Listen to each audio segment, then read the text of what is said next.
2 - √3 ভিত্তিক লগ 2 + √3 = কত? তো আমাদের এই অঙ্কটির মান বের করতে বলা হয়েছে। তো এরকম যখন আমাদের মান নির্ণয়ের অঙ্ক থাকে তখন আমাদের একটি প্রাইমারি উদ্দেশ্য থাকে যে এখানে আমরা ভিত্তি এবং যাকে লগ করছি সেটিকে কিভাবে মেলানো যায়। কারণ আমরা জানি যে লগ এ ভিত্তিক এ মানে হচ্ছে 1, অর্থাৎ ভিত্তি এবং যাকে লগ করছি সেটি যদি মিলে যায় তখন সেটি পরিবর্তে আমরা বলতে পারি 1। তো এই জন্যই সবসময় চেষ্টা করতে হয় উপরের এই রাশিটিকে ভিত্তির মতো করে বানানোর। এখন আমাদের এখানে আছে 2 - √3 ভিত্তি আকারে এবং উপরে আছে 2 + √3।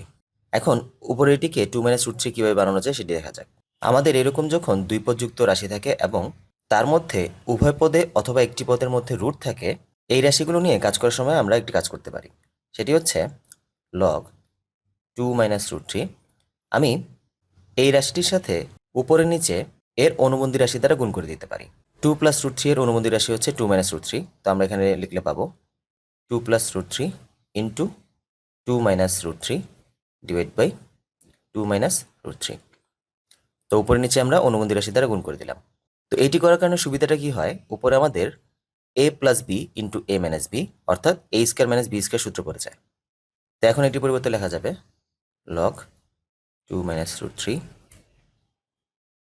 তো উপরে হয়ে যাচ্ছে 2² - √3², নিচে থাকতেছে 2 - √3 লগ 2 - √3।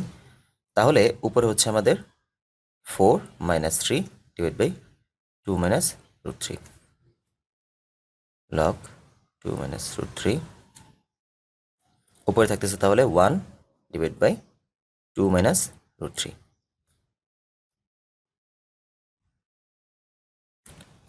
এখন 1 ডিভাইড বাই 2 - √3 এটিকে চাইলে আমি এভাবে লিখতে পারি 2 - √3 ইনভার্স 1।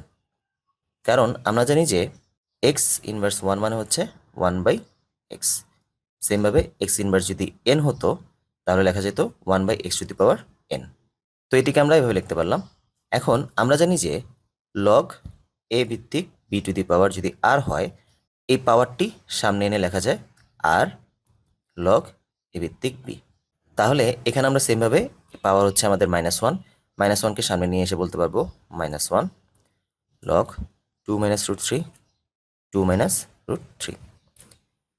এখন আমরা দেখতে পাচ্ছি এখানে এই দুটি মিলে গেল। তো আমাদের এই সূত্র অনুসারে আমরা বলতে পারবো এটির মান হচ্ছে 1।